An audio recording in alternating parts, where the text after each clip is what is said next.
এটা লাগে ভাজি শাক, কাল বাজার से কিনে আইনে মোর হাজবেন্ড, আর এটাইকে এখন ভাজি বানাম বলতে।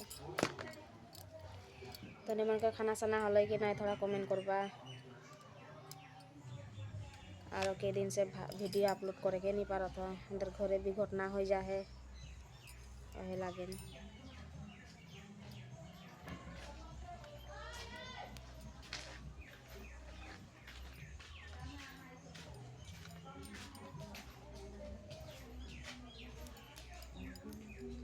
শাকটাকে বাছত এখন ভিতরে কাল কি নাইন রে শাক 3 মুঠা কি নাইন है, এই যে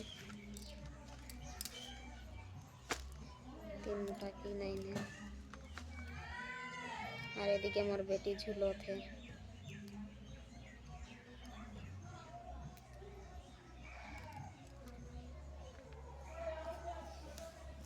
देखो मोर हस्बैंड झुलात है मोर बेटी के। जे आज एकर ड्यूटी नहीं